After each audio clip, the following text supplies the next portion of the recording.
Willkommen, bienvenue. Welcome to the big interview. Live. Yes, we recorded our first ever live big interview just before Christmas with Neil Lennon at Greenock Town Hall. The occasion was a fundraising event organised by friend of the podcast, La La Land liver, Martin Compston, who kindly invited us along. As well as being a terrific actor, former footballer, ex-dandy no less, and all-round top fella, Martin was raising funds for Ardgowan, a terrific hospice based in Greenock. You're listening to this podcast for free, but if you do feel like supporting Ardgowan, please visit www.ardgowanhospice.org.uk, then hit the donate button. It's a brilliant cause. Now, Neil Lennon. Oh man, this was fun. As you're about to discover, Neil tells a story just as well as he used to retain possession. You're going to hear Neil talking about Martin O'Neill dragging his Leicester City players to Yorkshire Ripper murder scenes. Neil Lennon getting told off by his hero, Noel Gallagher, for misbehaving before an Oasis gig. Man bites dog? Twice? Yes, you heard that right. Noel telling off Neil. Mr. Lennon also speaks passionately about youth development and the overcoaching, which he believes is preventing the emergence of more free-thinking, creative young footballers. Our guest also goes into huge detail about his encounters with Barcelona as a player and a coach. This is Neil Lennon Live, and love is in the air. Do enjoy.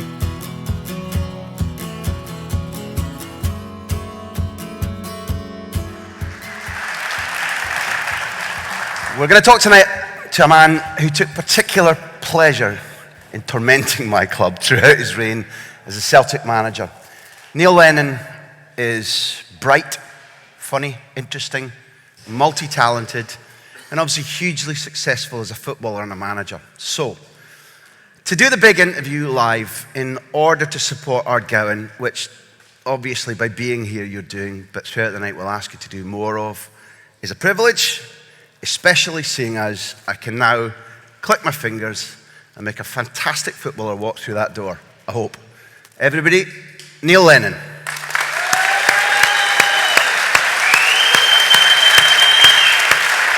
That's the way to welcome a top man.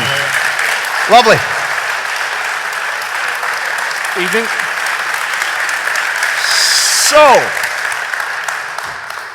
when we, I don't know how many of you listen to the big interview regularly, but when we plan it, and most of it is planned, although it might not seem that way, we always think, Neil, about how do we begin? So I thought the most appropriate way to do it would be to phone up the guy who I thought was most like you. So I phoned Carlo Ancelotti. And Carlo said, yes, Neil Lennon reminds me of me. You knew that, didn't you? Yeah. Tell me why. Because not everybody will remember the current Bayern Munich manager, Carlo Ancelotti, perhaps as anything other than a fantastic football manager. But he was a central cog in several teams, particularly Roma and AC Milan, as they either dominated Serie A or the European Cup. What do you recognise in Carlo's description of your playing style being like his? Well, first of all, it's a massive compliment. It's not the worst, is it? He was part of one of the great club sides in European football. He did pay me a compliment. We played AC Milan, I think, in 2005, and he singled me out as being a player that he admired. So, as far as that's concerned, it's very flattering. And maybe we are similar types, that sort of, he was quite barrel-chested, but he was a great technician as well. Probably a little bit quicker than me as well. He read the game very well, and, his range of passing was excellent, probably a lot better than mine, but for him to even say that I reminded him of himself, was a great fill-up before the game. Here's what I read into it, is that Carlo Ancelotti was a midfielder who not only did his own work really well, but ensured that with his positioning, his reading of the game, as you mentioned, he made other people's jobs a little simpler around him. And that doesn't just come from ability or intelligence. You need to be a generous footballer, Is that what you felt? Did you try to do that? Yeah, I mean, it's a role that you grow into as you evolve as a player. And Martin, particularly when I went to Celtic, sort of told me that's the position he wanted me to play. You just sort of patrol the pitch and see the danger, break up the play, and keep, the attacks going.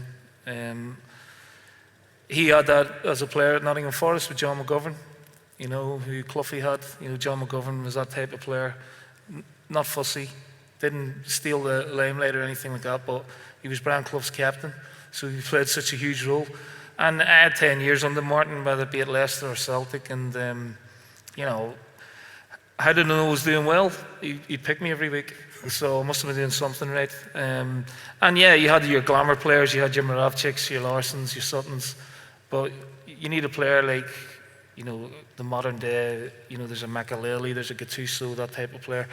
I think every team needs one of those as well, just to, mind the ship, really. It's handy that you mentioned Martin O'Neill, because he was going to come up anyway. I'd like to say I phoned Leo Messi to ask him about you. But if I had phoned him, he'd have been a bit miffed, because it's world famous that Messi signed for Barcelona at a time when the club wasn't very clever. They weren't backing him. He was a young kid, tiny, and he was forced to sign his first contract on the back of a paper napkin in the Vesuvius Tennis Club. How did you first get your terms of contract from Martin O'Neill when he came to visit you? Mine was a bit more glamorous. It was on the back of a pizza box. At the time, I was living with a friend, just renting a terrace, and Martin O'Neill described it as a hovel, which was quite flattering, actually. So it was like just men behaving badly, really. We didn't cook, certainly didn't clean. And I had spoken to Coventry. Ron Atkinson was the manager. I was playing for Crewe at the time. They bid 750,000 for me. Went to meet Ron Atkinson. Thought, it's Premier League. It's a great opportunity for me. He got me tickets for a game that night. It wasn't far from where I was living. They were playing Man City at Main Road in the Cup. So I went along to the game and then went home and had a couple of beers with my mate to celebrate going to Coventry the next day for a medical. And then I got a phone call from Jim Melrose, who, I don't know if many people know Jim, played for Partick Thistle, Celtic, Man City, Leicester, Charlton, among other clubs. Good striker. Yeah, Jim was looking after a little bit of my affairs at the time. And he rang me and he said, what are you doing? I said, I'm sitting in the house. He said, right, don't move. I said, why? I said, I've got Martin O'Neill in the car. And John Robertson. And I went, right, they want to come and speak to you. I said, right. I said, what about? He says, what do you think, you idiot? They want you to go to Leicester. I said, right, okay, bring them up. So we're busy trying to... Was there much tidying up to do? Yeah, there was a lot, yeah. The rats had left in disgust. So we're there, like, at least you can see your feet on the floor, you know what I mean? Vaguely. So when he came, this whirlwind of a man, and Lenny, nice to meet you, nice to meet you, nice to meet you. Martin always repeated himself 3 times when he was excited. How are you, how are you, how are you, pal, how are you? And then John Robertson came in after with a long coat on and the fag. Did he sell you a dummy at the time? Because yeah, he didn't, with a knee brace on. Oh. And for the next 20 minutes, he basically sold Leicester City to me, who were in the Championship. He said, we think you've got great potential, we think we can get promoted this year, we think you could be an integral part of it. And that night changed my life. Just one of those moments in your life that you look back on and say, bang, that was the moment that changed your life completely. And Jim had said to me, before Martin had come in, he says, right, what did Coventry offer you? I said, £1,000 a week and 100 grand signing on fee. He says, you tell him it's 1,500 quid a week and 150 grand signing on fee. So when Martin actually asked me, I went bright red. I didn't want to lie to him, but I was, how much did they offer you, son? 1,500 quid a week. Pardon? £1,500 a week. Oh, was that right? So he's looking for paper and pen, and he can't find any, and there's this Domino's pizza box, and he just ripped off the back of it, And he wrote down what he was going to offer me on a 3-year contract, £1,800 a week, £200,000 over the 3 years. And I looked at it and went, wow. Because it was life-changing, you know. I was on buttons of crew. I was living in a rented accommodation with my pal. And this was life-changing for me. So we took a walk around the block with Jim. He says, what do you think? I says, well, it's fantastic. And his enthusiasm's overwhelming. But, you know, I've still got the problem with Coventry. He says, well, just ring him and tell him you're not coming. Tell him you changed your mind. So I agreed that night with Martin. Went back to the crew the next day, told him I wasn't taking the deal. Dario wasn't very happy at the time. And then 2 weeks later, the Leicester deal come through. And that was in February. In the May, after a horrendous start, and I have to tell you, Graham, there was pitch demonstrations against Martin, wanting him out. After about 9 or 10 games I'd been there. But he stayed really strong. He said, look, we've got 10 games to go. We'll win 9, get into the playoffs, we'll get promoted. You can take the glory now, but when we get promoted, I'm taking all the glory because you lot are giving me all the flack at the minute. And to be fair, we did. We went 9 games unbeaten, made the playoff and beat Crystal Palace in the final. We've got a big privilege. I was praising you before you came on stage because you're a very, very good footballer, very successful football manager. But the part of the privilege that people like you share with all of us and everybody listening is that you've experienced this man. So we know Martin O'Neill is tremendously able, successful. But you said things like whirlwind or I was overwhelmed. Just try and put into context what it felt like that night. You've said what happened. When you're first exposed to this force of nature, because he is, yeah. And it touches on what great managers do in any sport, because it isn't simply figuring out the opposition or telling you who plays where or picking the 11. It's inspiring men and women. That man management, that ability to reach in and touch your soul, reach your brain, that first experience of Martin, what was it like, the impact of it? It was exhilarating, you know, and I didn't sleep much that night. Just that persona he had, you know. And even when he managed, you know, when he walked into the dressing room, that was it. You knew he was in the room. Everyone switched off. He would speak to you for a couple of minutes, and then he would go again. And his style was very much man management, but he was brilliant at it. And there was days you'd be walking into the club and he'd make you feel that big. And then other days he'd make you feel that big. So you never knew where you were with him. You know, he never socialized in the 10 years. You never socialized with him. But there was a method to it. You know, there's a method. He was a deep thinker about the game. I mean, I'll give you an example. The year we got promoted with Leicester, the following pre-season, we got into the Premier League for the first time, myself, Muzzy Izzet, you know, the likes of later on Steve Guppy and Matt Elliott, and we'd all played in the lower leagues. Emile Heskey was breaking through at 17, 18. So all pre-season we played 4 at the back. And then Thursday, before the season started, we were going to Roker Park to play Sunderland. And on the Thursday, he signed Spencer Pryor, centre-half from Norwich, and Casey Keller, an American goalkeeper. So we go up to Roker Park, reads the team out, 3-5-2. Never worked on it, never practiced it. But his psychology was, you're good players, trust the system, we trust you to do it. We got a draw. And then our next game was a home win against Southampton. And then we never looked back after that. And I think for all his time at Leicester, he played 3 at the back. And certainly for a concerted period of time at Celtic, it was 3 at the back as well. But, you know, everyone talks about, you know, you got to put this into practice and practice and practice. And there is obviously room for that, Graham, but that wasn't Martin's way. He picked good players, then he put the responsibility on you. Yes. Let's think about picking good players then, because... Sorry for interrupting. He obviously had thought about it, and he obviously had looked at the squad, and he had thought, we may struggle with the back 4. And you're looking at your midfield of myself, Izzet, Gary Parker. You know, maybe Guppy would be better as a wing-back going forward. He had 3 centre-halves so he could head the ball. His template was to have centre-halves, you know, big and strong. You know, a dog in midfield, and always a big striker. Just define that. I mean, like, over and over again, we hear football terminology. Now, you said a dog in midfield. Just break down what you mean by that. Basically someone who, like, you know, will do the dirty work, you know, break up the play, read the game, you know, that sort of role that I had. whether it be at Leicester or Celtic. Just scurrying around the pitch, plugging in gaps when people went forward, or if there's a counter-attack on, being the first line of defence to protect the centre-halves. And very rarely did it go ahead of the ball. My role sort of at Leicester was a little bit more forward-thinking, but certainly at Celtic with the players that he had in an attacking sense, it was more to just sit in front of the back three or the back four, whoever it was, and just patrol in there.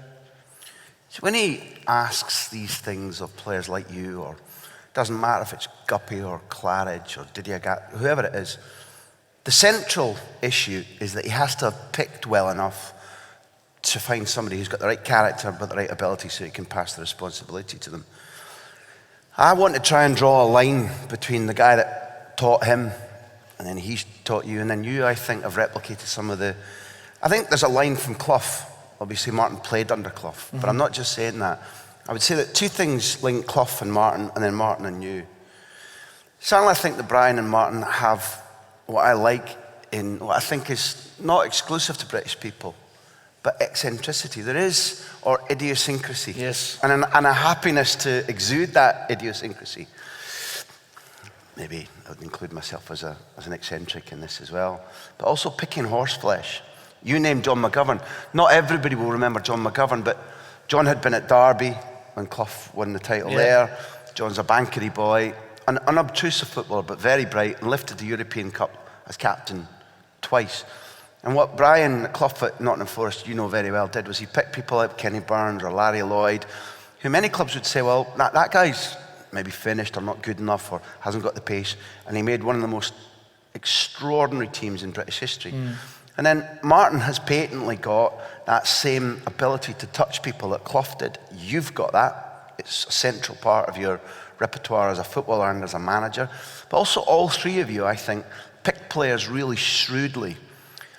First of all, do you accept that genealogy from Clough to O'Neill to you? And secondly, will you help us a little bit by talking through maybe what Clough or Martin or you did in that horseflesh, that selecting a footballer and saying, that's the right one, whether it's Muzzy Izzet, whether it's Chris Sutton, whether it's how you picked up Van Dijk or Wanyama or Fraser Foster, whatever.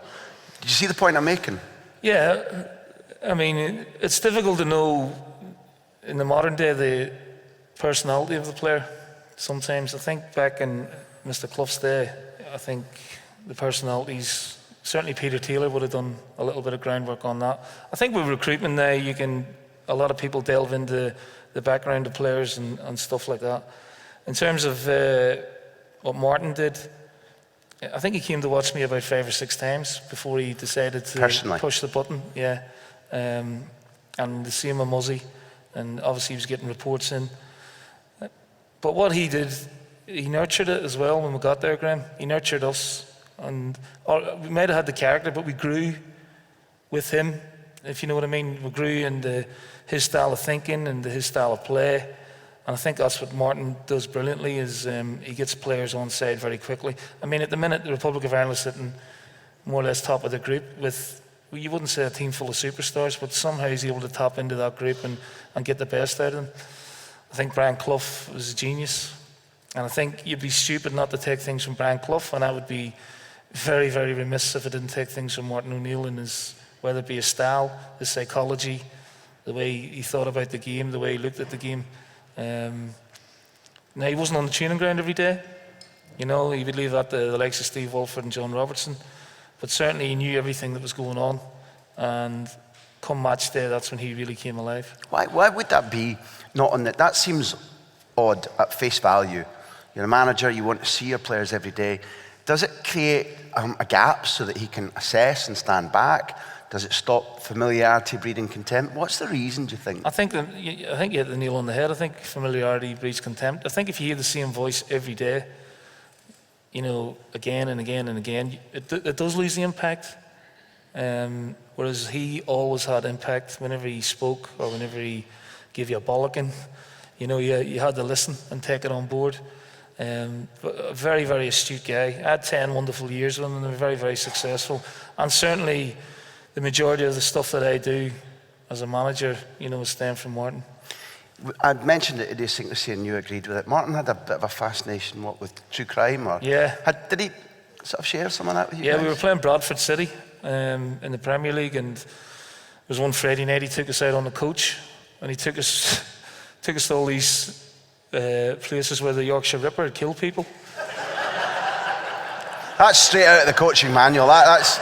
I mean, everybody does that. We were like, Fair Capello. That was Capello's idea first. We were like, what the fuck's going on here? Like, he would stand up and he goes, oh, this is where Peter Sutcliffe took her, dragged her down the alleyway and stabbed her 14 times. And he went to every day of the trial, every day. Well, he did study law at Queen's University, I think. And he was fascinated, and I think he still is. And I think, you have to be pretty sharp to get one over on Martin, as a few journalists have found out over the years, or even chairmen. He uses language well, which you were born with too. You're smart and articulate. Is that something I don't think that happens all the time in football. A lot of people express themselves in football terminology all the time. You use language well. That's a key thing about getting through to a footballer, rather than the days where you could bully footballers or lose your temper and give them a bollocking all the time. Given that the majority of them are multi-millionaires now, you can't do that. Yeah, I think you're spot on with that. And I've learned that as I've gone along in management, that they're a different generation from us now. The modern day footballer from like 15 years ago. And I'm sure guys 15 years before I played were saying the same thing about us. And you do have to handle with care sometimes. There still is room for a bit of the hairdryer treatment. And when I was certainly at Celtic, I was very much young and wanting to make an impression and a bit of a firebrand. But I think as you grow older, when I came into Hibs, I was very much using the same sort of philosophy, but it wasn't working. And I said to my assistant one day, I said, look, I'm going to have to take the foot off the pedal a little bit, because I'm not getting through to these guys with if I'm scaring them. I feel like I'm scaring them. Whereas 15 years ago, you'd have took it on board and gone, right, I'll show you. They're a different generation now. When we were playing, and, we're talking about modern day football, we're talking about Scottish football, and everyone says it, Graham, we played football morning, noon and night. On the streets, on the gravel, on the shield, on the greens and estates. It's impossible to do that now, and there are all these facilities for kids now, but they're getting coached to death. And I worry that their natural instincts is being coached out of them at an early age, and then they become sanitized. The academies are full. I think they're over-saturated with ordinary players. We've tried different blueprints. We've looked at the Spanish model. We've looked at this model.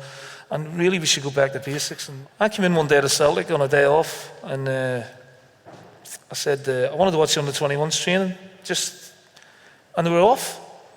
So I said to my staff, where's the under-21s? And Jim McGuinness was working with the younger players, and he came to me and he said, look, my concern is, having viewed it for a while, we're creating mini-me's. They're copying what the first team are doing. Now, that's all well and good, but the first team at Celtic would play 50, 60 games a season. These kids would play half of that. So they should be working twice as hard. No question. They should be working twice as hard, and they're not. And I think that was a big wake-up call for a lot of people, certainly with the under-21s anyway. And you would have a kid, say at Celtic, or a kid at Partick Thistle, or a kid at Ross County in the academy system, and they train maybe 2-3 times a week. They don't play for the boys' club, don't play for the school, so they're training with a professional club. And they're doing maybe 2 sessions a week, Graham. And how much of the ball they get in the sessions, I don't know. Because some days I used to see pitches like Prestwick Runway with cones everywhere and everything sort of done to the specifics of the coach. And then, say Celtic were playing Ross County, they'd travel up to Ross County, and the kid would be in the squad, and he would get maybe 15 minutes. Now, I'm not just talking about Celtic, I'm talking about the game in general. So that kid, in that week, has had 15 minutes of football and 2 training sessions. Whereas when we were growing up, we were playing school football, boys' club football, Gaelic football. And what's more, when I took Tommy Burns over to Juventus, they were doing double sessions 3 times a week. And I'll speak to leading professionals around Europe who sometimes do treble sessions. Now, obviously, each of them is calibrated differently. They're not all physical work. Sometimes it's tactics, but it's also creating. Like, I remember this isn't my podcast, and I don't mean to No, go ahead. talk across an expert, but I remember going to Euro 2008 as the Spain correspondent, and they trained twice a day, every day, in a tournament at the end of a long season. And what we are taught by particularly the England managers when they assess their players' physical state at the end of a season, and they say they're in bits because the Premiership is blah, blah, blah, blah, blah. So I said to the Spanish technicians who were under Luis Aragonés at the time, what, won't they be tired? Why are they training twice a day? He said, one, you can't keep these players away from the ball. They're never happier than when they're chatting or playing or training, and therefore we do it to keep them happy. Secondly, it creates a spirit. It's fantastic for them to be constantly working, not stuck in a room or in little factions. It's a tournament which is slightly different from youth players. But also he said it fights boredom. Everything is positive about this. So to listen to young players who are missing the chance to bond, to learn, not just to get fitter, but to teach themselves or be taught their trade better than they are already. What do we do? Because you talked first of all about playing on rubbish pitches, or everybody here must have played on Blaze, where you kill yourself if you slide in, so you learn not to be knocked over, to get away, or how to jockey, not to slide in. Streets, the cobbles, the cars, whatever. Certainly we're more socially affluent now as a society, obviously than we were 15, 20 years ago. Softer. Yeah, no question, Graham. No question. I see it in the modern day player, I see it in the younger players as well, that they're sort of sanitized. We've sanitized the game. And what we've done at the Hibs is we've got a little barn, and it's a little indoor arena, and it's sort of like the length of this room. And we get the boys in there, and we don't coach them, we just go, where you go? Play. Play. And play and play and play. And they get stuck into each other, bash each other off the walls, and all of a sudden you're starting to see their natural juices, their instincts kicking in. And I think that's right for young players. They have to learn problem solving. They have to learn their technique. I remember speaking to Gordon Strachan about it, and he said he had one of his grandkids at might have been or one of his younger boys at an academy session. And he said, I think he touched the ball maybe 30 times. Whereas he took him into a gym and made him kick the ball against the wall for half an hour, and he touched the ball maybe 500, 600, 700 times. Gordon's an extreme case that I love, because in this series he told us how he made his wife, Leslie, I'm sure, lock him in the garage, take the car out first, lock him in his own garage with a ball to see how many touches off the wall he could get in half an hour. She'd knock at the door and say, that's your half hour, come in and watch Coronation. 1,000 touches, he said. Yeah. Just the Scotland manager up against him and the wall and the ball. I know it sounds really antiquated and as if we're going back the way, but we're not producing the players that we were producing. It's evident. And physically we're not producing them either. And certainly tactically or game intelligence wise, we're not producing them either. Now, why is that? Are they overcoached? That's my own opinion, is that they're overcoached. I even took my son to a boys' club, and he said, Dad, I don't want you to watch because you'll embarrass me in front of all these kids who are Celtic fans. I said, right, okay. So I went away behind the trees just to watch. And he didn't see a ball for 20 minutes. 20 minutes. He was 9 years of age. For 20 minutes, he didn't see a ball. He was doing a warm-up for 20 minutes, and that is what's wrong. So in that hour, 20 minutes is wiped off straight away because he's stretching or he's warming up. These people who are coaches are volunteers and they mean well. They mean well. But for me, from a professional point of view, that's not the way I was taught the game. I obviously was self-taught, and then I got coached when I was maybe 14, 15, and then when you're in the professional game, you get coached even more. But you're already at the club when you're 14, 15 because you're good. And what's made me good is I've had practice and practice and practice, and I've learned how to master a ball or control a ball or pass a ball or run with a ball myself. Now that's my own opinion. People will shoot me down in flames for saying that, but I just think we sanitize the game now for kids. It's just too much like the modern day footballer. What they don't see is the end. What they see is the end product. What they don't see is the sacrifices the Ronaldo makes, the Messis make, Totally right. the Beckhams make. They see the end product in all the glory at Old Trafford, you know, Sky Sports Sunday, and they go, I want that. Well, if you want it, you got to work really, really hard, son, and you got to make some real sacrifices. And then when they realise how difficult it is, you know, most of them fall away. You mentioned two people there, Messi and Ronaldo. Beckham didn't have any physical impairments, but I was writing this week about Ronaldo winning the Ballon d'Or. The only Scottish Ballon d'Or winner comes from my city, Dennis Law, Aberdeen, born with a squint, a terrible squint, such that when Huddersfield signed him, I think it was Bill Shankly, like they thought they got the wrong fella, literally. He was that scrawny, and he couldn't see properly out of one eye. Leo Messi, everybody knows he was so small, he had a growth, slowness in growth, so he had to take growth hormones. Otherwise, he wouldn't have been a professional footballer. It was painful, he had to self-inject. People forget Ronaldo had open heart surgery at 15. Now, you went through, because of exactly what you're talking about, as a kid, you overplayed to the extent that it damaged your spine. So you had to go through that process of spinal surgery. Yeah.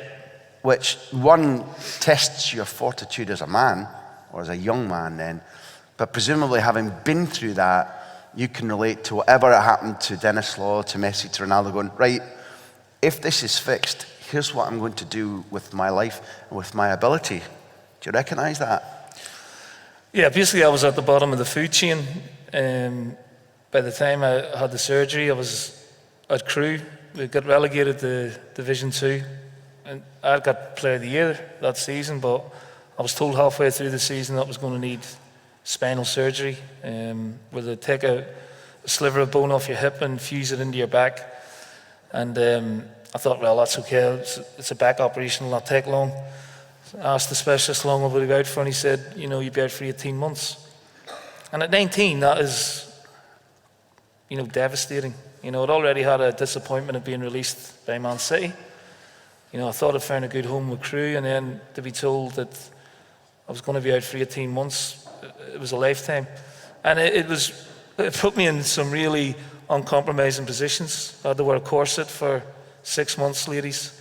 I had a big plaster cast around me for 3 months, where I convalesced at home, really. I was in the hospital for 2 weeks, in a ward with some 60 and 70-year-olds. I think a couple of them died, actually, in the 2 weeks I was there. Thankfully, one of them did. He never fucking shut up for it. And I had my 20th birthday in a hospital ward, lying on my side, eating a Chinese. So the way back was a long, long way. The way back just to playing was a long way. The way back to where I wanted to get to was, you know, a lifetime away.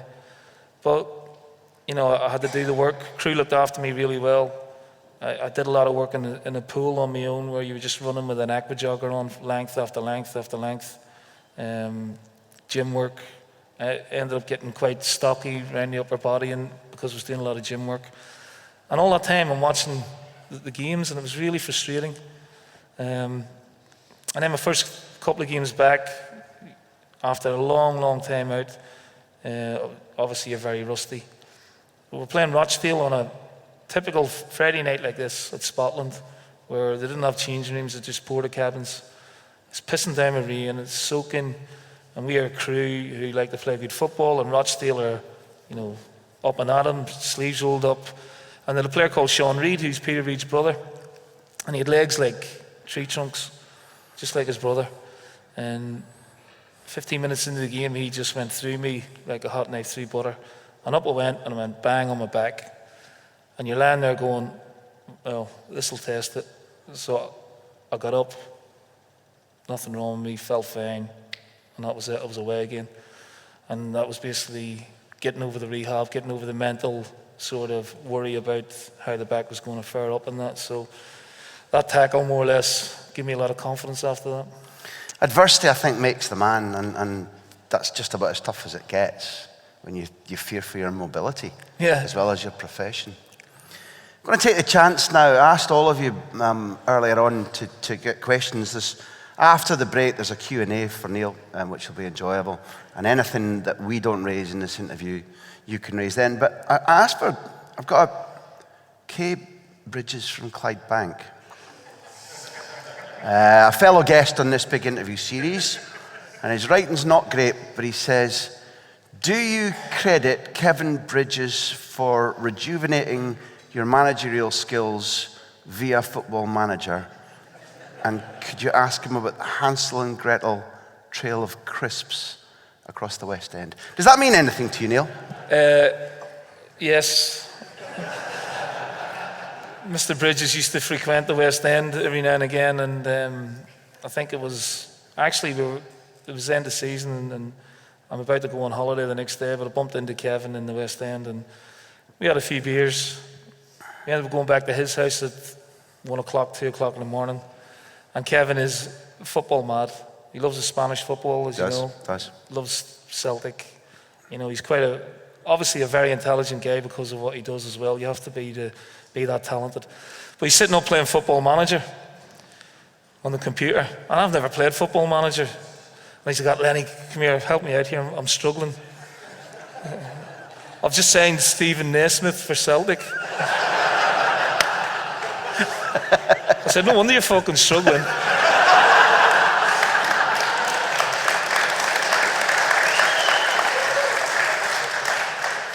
I said, right, leave him out, put him in, change the formation, and all of a sudden, he started going up the table, you know, so. And then, I got the munchies. And Kevin lived on his own, so you can imagine what the house was like. A bit like my place back in Manchester in the day, you know, dead bodies lying everywhere and cans of beer. And I found this big 6-pack of Quavers. And I'm like, oh, that'll do nicely. I said, Kev, I'm away. It's 4 o'clock in the morning. My missus is going absolutely tonto. There's about 37 missed calls. So off I go, staggering along the West End, crisp packet down, another crisp packet down. And Kevin followed me, and he knew I was home because there was a fucking Quaver packet every 50 yards up to my door. So needless to say, the wife wasn't impressed, like, you know. I'd say we've got a link, you and I, that involves, in my part at least, alcohol. I was having lunch with George Graham in London, and I got a phone from Stuart Baxter. If I could say that with an asterisk in the name, then I would. And he says, "You've got it. What am I going to do? What am I going to do?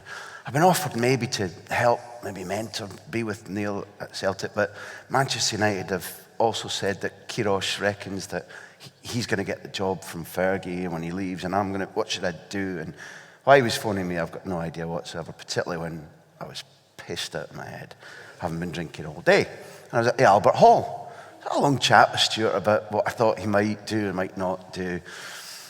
At which point, I celebrated the end of that conversation with another couple of pints of white wine and enjoyed the gig, which was a Noel Gallagher Teenage Cancer Trust, so much with my pal Ian McGarry that we reckoned a good thing to do would be to be in Noel's dressing room to greet him when he came off stage. Now, nobody else agreed, particularly the bouncers, and we were thrown out of the Albert Hall, much to my chagrin. Something that both Liam and Noel now know about. But you've possibly got an even better Noel Gallagher story. Would that be fair to say? Yes, I think there's a connection here between me and Graham. I got chucked out of a Oasis gig in 1996 when I love my music. They're extraordinary. And I just loved Oasis. Yeah. So I went as much as I could to see them. Seen them in Edinburgh, Sheffield, London, Manchester. But it was the coming home, the main road. It was very, very special. So the build-up to the gig was amazing, as all Oasis gigs were in them days. Happy Mondays were on before then, so you can imagine the carnage, you know, in the stadium. Like, so I'd gone with Steve Loomis, who was the captain of Man City at the time, and a couple of other Leicester players and a couple of Irish players. So we had a great day. Went to the gig. We were up in the. Steve had got us nice tickets up in the main stand, but we decided to go down onto the pitch and get involved and proper rock and roll. Join in. So afterwards, he said, "Look, I can get us backstage," and I'm like, "Oh, brilliant! My heroes, like, you know." And I've named my son Gallagher after them, although I haven't told my missus that. she liked the name, you know. So we get in backstage and straight away, walking down this narrow corridor. It was called the old Kipback stand. There's all these executive boxes. So I'm walking down the corridor and Patsy Kensit comes out. He was dating Liam at the time. I'm like, oh, wow. And Stan Collymore came out of another one. Fuck knows what he was doing.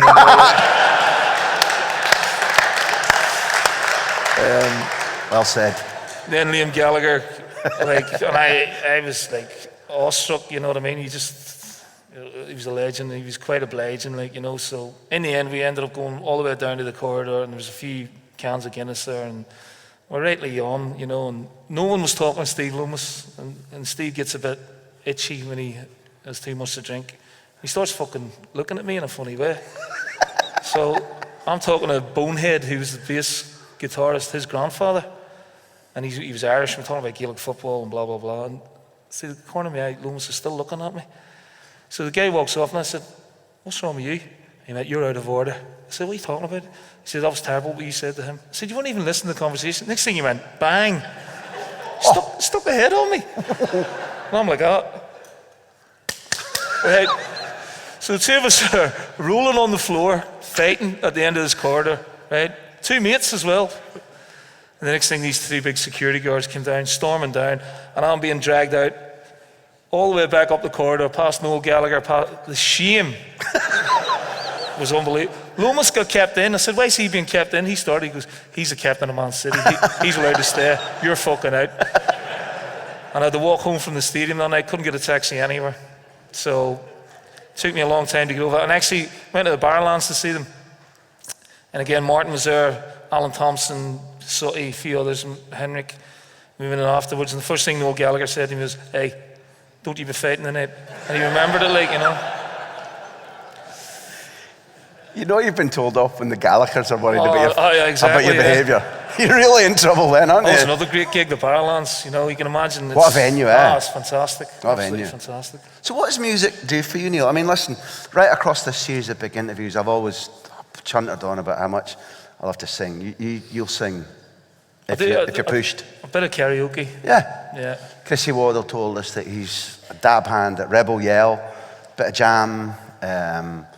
Harry Redknapp was telling us about Ryderson and when they had a bonding thing for the Portsmouth Cup final. He turned up at the karaoke session in a full Elvis outfit. Right. And everywhere he goes, him and his wife, they end up singing. So, firstly, if you had to pick 3 karaoke songs, you're 3. And secondly, tell us a little bit more about, beyond Oasis, the bands that do it for you, that get you, out of your daily lifestyle. I like Forever in Blue Jeans. Bit of Neil Diamond. Bit of Neil Diamond, you can't beat it. Love Is in the Air. Nice. Believe it or not. Proper voice. John Paul Young. Yeah. Should we do a little couple of Love Is in the Air? That's it. Everywhere I look around. That's it. 1. Love is in the air. Every sight and every sound. And I don't know if I'm being foolish. Don't know if I'm being wise. But it's something that I must believe in. And it's there when we look in your eyes. Hey!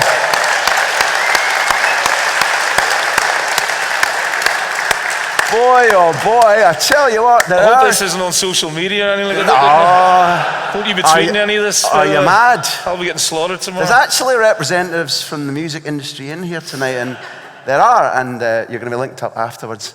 I like the big groups, Graham. Simple Minds. I used to like them.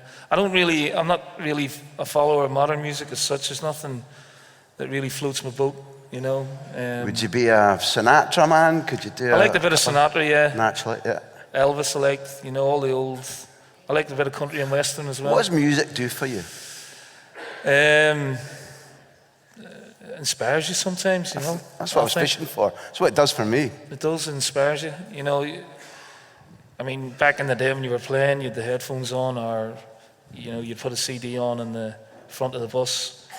And that would, get you going before the game. And obviously nowadays they have the big stereos in the dressing room and the shite that they put on. Thank God. Unbelievable. You and I are very, very alike. You need to worry about that, but we are. And I'll wait for them to go out and then I'll put my music on. So. Hold on, the lads will remind me, because not just Carlo Ancelotti contributed to this, but his assistant Paul Clement, and he was talking about, where were they going? They were going to the Lisbon Cup final. Where's Neil and Martin? And Carlo kept putting on lovey-dovey Barbara Streisand songs on the team bus, and he was bummed right out by that. All these Real Madrid boys, they like their reggaeton, which is utter awful. It's I just don't get it, and it puts me off. They are. It's just noise, and every now and again it's motherfucker or something like that. I just don't get it at all. Listen, I think we've nailed that one dead forever. You used a phrase, and we were chatting backstage about it, that I adore. And I've gone to Spain, not for the lifestyle of the sunshine, but because I wanted to learn more about football. And I've got very lucky in that it's been the golden age of Spanish football, with club and international. And as much as you listen, you learn. And it seems to me that they have a different respect for the football, what the football's for, what you should do with it, than broadly we do in our country anymore. And I thought back to, and I chatted to some of my friends about your playing style. And I think that often we in the media described you poorly, because you were competitive for sure, and because you would give no quarter for sure. But that obscured the fact that you were a very intelligent footballer. You knew what the ball was for. You did other people's jobs. If you're covering somebody else in midfield, you said a dog. I don't like the phrase. I know it gets used. You have to think for 2 or 3 people, not just for yourself, whereas most footballers can't think individually all that well with their own tasks. But you hated giving the ball away. Yeah. Martin Compston was commenting that he was at a game where you were getting grief from your own fans because you were retaining possession of the ball. Just talk about things like your pre-match warm-up with Steve Walford, where the ball would be pinged at you as hard as anything, and the boxes that you were taught at City way back about keeping possession. We used to have a gym at City underneath the stand, the main road, and we had an old coach, very famous Man City. He was player, captain, manager, Tony Book. Legend. He was my youth team coach. Title winner. And he would take me into the gym in the afternoon for hours on end and just kick the ball to me and kick it off the wall, and had to, master the first touch. Everything was 2-touch. Adjusting to the spin of the ball, right foot, left foot, predominantly right, obviously, but just making sure my first touch was clean. And that stayed with me throughout my career. I took great pride in that. It was obviously a pivotal part of the game. You can't play without the ball, and it's something that it has evolved. The Guardiola Barcelona team, for me, in 2011 at Wembley's the best club side I've ever seen. They made Manchester United. They were a great team, look practically ordinary. Now, it would be great to bring that to your own club, but it takes a certain kind of player. It takes a climate, I think, Graham, as well at times. Big deal, of course. I think it takes years and years of understanding and practice. Creating a culture. Creating a culture, yeah. It takes a long time. I mean, I think, Celtic went to the academy and it said it took them 30 years to get it right, so. But, Tony Book, Glenn Pardo were my coaches, and everything was based on possession football and keeping the ball on the grass. And that stayed with me. Then I went to the crew with Dario, and again, he was a way ahead of his time. I know he's got his troubles at the minute, but we'll touch on that later if you want. But again, he was a really forward-thinking manager. He would go and watch Ajax back in the 90s, study them, bring over their template, and he was in a position where he could say the performance mattered more than the result, because he had earned it at Crewe, and their philosophy was to find young players, develop them, move them on, and he did that very successfully for a long time. So for those 5 or 6 years, I had a very, very good education in terms of looking after the ball. You mentioned Barcelona and how good they've been. Your record with Barcelona is quite extraordinary as a player and a manager. Let's keep it to the 4 games where I've just moved there and they're rebuilding the club, and they've built it via Rijkaard, Cruyff's appointment. Begiristain is there choosing the players. They've chosen well in Deco. They've bought Ronaldinho. Those 2 games to me were like everything that I like about football, because Parkhead, as good as you were, it was it was quite rough and ready, particularly in the tunnel at half-time. Do you know that story, yeah? Tell me. The bad boys, those Barcelona boys, yeah? Honestly, you know, killers. They are. And I said to my players when I was managing, I said, don't you guys think for 1 minute that they will not cut your throat? Yep. Your Xavis, your Iniestas, Messi, they will cut your throat. And I've seen that from first-hand experience, because it was half-time, it was 2004, half-time.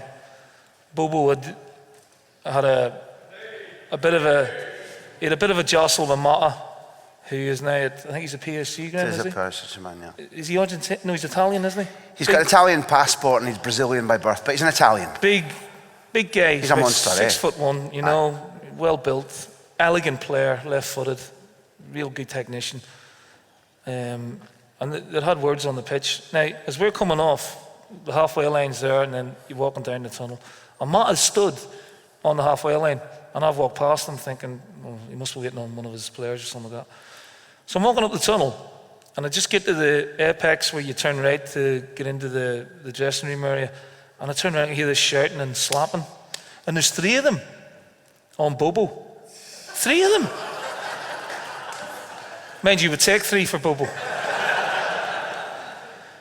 Gallagher, Mata, and I think it was one of the staff. So I just turned around and I jumped on Gallagher and got him in a headlock. And there's carnage going on in the tunnel. And Big Rob got involved because you could just see a white glove coming from somewhere in the dark. So it gets broken up, and you might know more about it than me, but it gets broken up and we're all ushered away to our dressing rooms, and the 2 captains are called in. And Martin's going ballistic, like, you know, what's going on? Jackie was the captain. He comes back in and he goes, Jackie, what is it? He goes, Rob, you're off. Big Rob's sitting like that. And I don't know if I think Mata got sent off, and then second half, we had to bring David Marshall on. And what a story that was. Marshy came on. Saviola got sent off second half. So in the end, it ended up 10v9, and we won the game 1-0 to Alan Thompson. And then we went to the new camp, and we got absolutely battered. And we ended up coming away with a 0-0 draw. David Marshall had made about 4 or 5 unbelievable saves. John Kennedy at centre-half. John Kennedy at Playing centre-half. right well that night. He was absolutely flying. Luis Enrique playing, Xavi, What do you call Ronaldinho. it? Javi Garcia? Yeah. He played in that team? Yeah. Gerard? There was a Gerard, who's now the Barca B team coach. Oh, is he? Good midfield, yeah. Going well too. I want to, again, this is a privilege for us to somebody who can take us there. It was a combination, it looked to me, of a right good game plan, which was get through it. Some luck too. There was a lot of woodwork, and Barcelona were knocking at the door.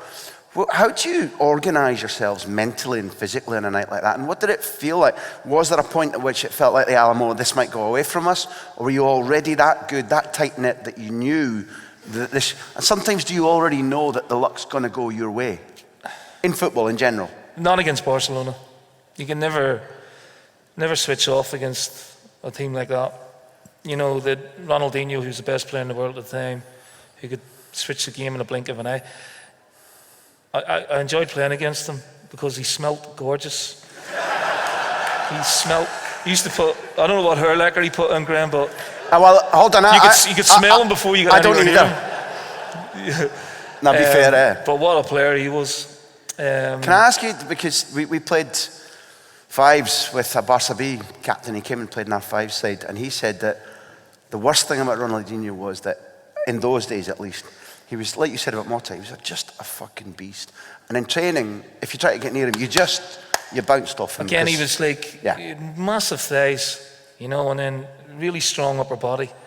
And he was brilliant at, you know, a lot of coaches would always tell your fullback, never give it to the winger when the fullback's tight on a straight ball. So the left back has it here, and I'm Ronaldinho, and I'm in lane. You don't want the ball, you want to miss him out, maybe, and go to the centre foot. Not him. Bump, get into his feet. And he'd hold it. You couldn't get around him, could you? He'd just hold you off, and then he'd roll you. Yeah. or he'd play it somewhere else and go again. Do you think that when we write about the game as journalists, or when some fans look at it, little things like that, we don't, we look at it and you're like, well, you can't feel the physical power or the savvy. People use their arse, big arses. These are things that when you analyse a performance, I think mostly we miss that physical part of football. Yeah, and at times it takes your breath away, literally. If you don't. I remember Rooney hitting me in a tackle at Celtic Park one night. And you don't want to show you're hurt, but Jesus, it knocked the wind right out of me, you know what I mean? And you don't want to hobble away or anything. I'm like, oh, I'm all right. But I couldn't catch a breath. Yeah. I couldn't literally catch a breath because, he was only maybe 22, 23 at the time, but again, just a unit of a man. And I could handle myself on the pitch, I wasn't averse to going physical with anyone. But every now and again you come up against somebody and you go, Vieira. Monster. Jesus, my first game against him was the night Dennis Bergkamp scored a hat-trick, which was just the best thing I'd ever seen on a football pitch. And this 23-year-old gangly Senegalese kid I'd never heard of from AC Milan gets the ball and he's running with the ball. And when you run with the ball, it's supposed to slow you down. So I thought, I'll run on a diagonal and cut him off. And he just fucking ran right round me. And I ended up fouling him and getting a yellow card. And I'm thinking, straight away you're in trouble, Graham. This kid's got it. This kid's a bit special. How the hell did he do that? Because normally I would have cut him off. So not only did he have, great pace and great athleticism, but great close control as well. And he was a big, strong boy. Telescopic legs. You think you're away. It was most frustrating to play against because you thought you were there, and the next thing, a foot would come out from nowhere, and he'd be away from you. Really gifted footballer. We got to talking about these types of footballers because we were at that second game where you eliminate Barcelona. They're out of the UEFA Cup. It's a really bad start for them, given that halfway through that season, Sandro Rosé wants Rijkaard sacked. It's a point at which Alec McLeish is asking them if he can take Iniesta on loan. There's huge arguments in the club. Fact. Also nearly happened. But by the time you're managing against them, that it's the Tata Martino season, and they're maybe not as good as in 2011. No, it was Villanova. Was it Tito Villanova? Yeah. Tito Villanova. So Tito's taken over from Pep. Yeah. The side, the first half of that season, I want to put in context what you faced. The first half of Tito Villanova's league season was they set all kinds of records, goals, points, undefeated till January. They were very, very, very, very good. And the two games that you managed Celtic against them, the 2-1 at the Camp Nou, I want to talk about not just the famous Make Rod Cry, Tony Watt goal, because I spoke to Victor Wanyama recently. He talked about your game plan, talked about how efficient you were on the night and in the Camp Nou. You had them on the racks. It was a very late goal that turns the tie for them. How did you plan it? What was your strategy? What were your feelings coming away from the match, irrespective of having not got the point? Well, we played in Paisley on the Saturday lunchtime, and then myself and Johan Mialbi, we got a flight out to Deportivo. So we're playing Deportivo La Coruña away, and we get to the stadium, and it's amazing, going to a Barcelona game. You're watching the great entertainers in your sport, and there's thousands outside. There's throngs of people outside just waiting on the bus turning up. So we get into the stadium, and after 10 minutes, it's 3-0. Messi scored 2, and I think David Villa scored. So I turned around to Johan and went, shall we go now? Because we are in trouble here. The game ended up 5-4, Graham. Yeah. I don't know if you remember it. Yeah. And the 4 goals Deportivo scored, one was an own goal, one was from a corner, one was a penalty, and one was a free kick. So straight away you're thinking set plays. And you're also thinking there's no way you can play against this team. If you want to try and play football against this team, you're going to commit suicide. And Sir Alex Ferguson rang me and he said, look, if you want to have a look at how to play against them, watch Mourinho's Inter Milan team in 2010. They were 3-1 up from the first leg, and he had world-class players like Materazzi, Sneijder, Etu, Diego Milito. Mota gets sent off after 5-6 minutes. Mota again for Inter, so they're playing with 10 that day. Unbelievable. Yep. Well, basically, he camped in the first third of the pitch and made Barcelona play wide and force them into crosses.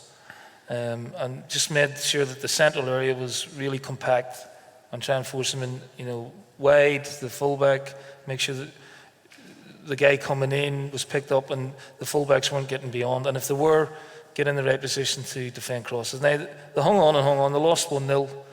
But the first 20 minutes, and I'm talking about world-class players at Inter Milan, the possession stats were 82% to Barcelona and 18% to Inter Milan. So I'm thinking, well, if it's good enough for these guys, it's good enough for us. And now, we went in with the Samaras. Now I needed you need an out ball. And Samaras was perfect. At times he played left wing for Celtic, but in the World Cups and in Euro Championships, when he was really in the mood, he could be a real handful. And when you're under pressure, and eventually your brain starts to get scrambled and frazzled, you kick the ball down the channels.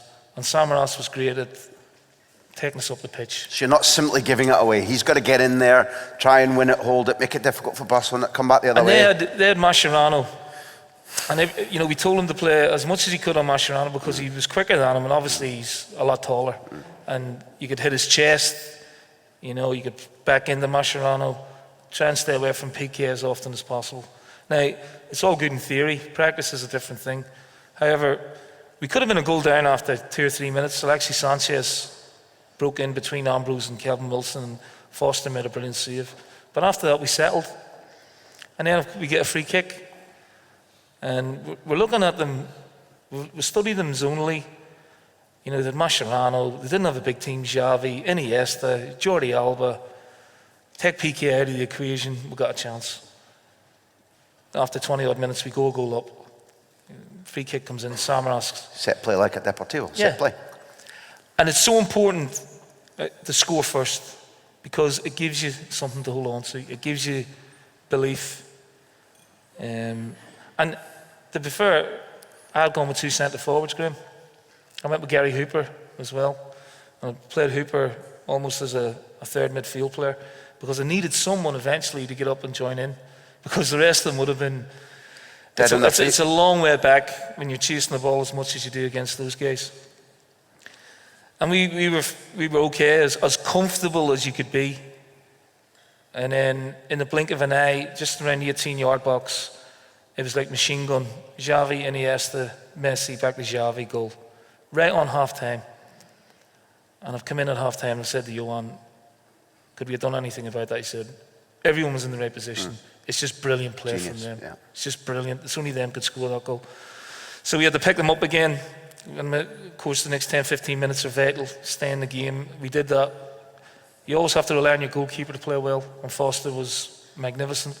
And you're thinking, you're looking at the clock every couple of minutes, 90 minutes, you're thinking, are we going to do this? And then 93rd minute, last chance, we've switched off. Alba gets in round the back of James Forrest and sticks it in. So you're absolutely distraught. You're devastated, not for yourself, for the players, because they'd given everything. So we got them into the dressing room afterwards and said, look, you've been brilliant. You got them again in 2 weeks. Just hold on to this feeling of how close you've been to getting a really, really special point against the greatest team in the world. Hold on to that feeling of how you're feeling now and use it as your motivation in a fortnight. Because you've had a good look at them now. It's going to be, again, monumental effort to take something off this team, but you've shown tonight you're capable of doing that. And we did. That was the platform for the night, that Victor scores, Tony Watt scores, Rod Stewart cries. As a manager, as somebody, because you're managing the club you love and you support. Yes. Do football nights come more satisfying or emotional than that? Are there things you would change about that victory when you beat a team that can't get past you? It seemed like there was 11 against 14. So I was on top of the tactics, on top of the goals, the work ethic was extraordinary. Something about that I touched on earlier about what Brian Clough had, what Martin O'Neill had. That platform you gave your players of saying, this was about the performance, not the 2-1 defeat. we can take that and you can do it again, but better. Does it come much more satisfying as a... No, I don't think so. Not for the relativity of the job in terms of where we were and where we had come from in the previous 2 years. So that was, a defining moment. But at the end of the game, it was like just unbelievable euphoria. And I'm walking up the tunnel thinking, right, and this is the way managers think, there's no point in beating Barcelona if you're not going to qualify for the last 16. So I really didn't take in the magnitude of the night until maybe a day or two later, and the phone's ringing and everyone's your best friend and Elton John fucking rang me,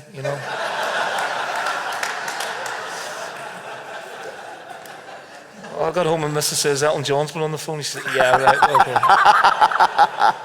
okay. Swear to God, he was on his way to Australia to do a tour. He said, I just wanted to ring you and congratulate you. I followed your career. I think it's a brilliant night, and it's nice to see that old tart, Rod Stewart, still crying. So, and then we did qualify for the last 16, which was the icing on the cake, really. It justified beating Barcelona then. We got 10 points out of the group, and no one gave us a prayer, really. And it's all about the players, though. Any manager will tell you that. You can have your game plan, you can have your training, you can have your tactics, but it's getting into the players' minds that they're capable of doing it. And we built a really good team. Your Wanyamas, your Fosters, Joe Ledleys. Van Dijk, he came later. He was a real find as well, obviously. Victor can play. Victor's been very, very special. He's very good, isn't he? A very special player. There's things he does that you did. Yeah, but he does it better. He's a better athlete. Technically, for a big guy, he's got real soft feet. And, people just bounce off him. On that night, he was sensational. And he's a kid, really, in a man's body, but on the pitch, he was an absolute assassin. Look, ladies and gentlemen, you all know when you bought into supporting Martin and Ardgowan that there's a question and answer coming. After a break, when you can have a drink, there's an auction. But clearly, if you listen to this man, his ability to inspire, his ability to teach, what he achieved as a footballer, sorry to do this in front of you, we've been listening to the best, somebody who could do it, teach it, and articulate it here for you tonight. So, on behalf of old tarts everywhere, Neil Lennon, thank you very much. Thank you.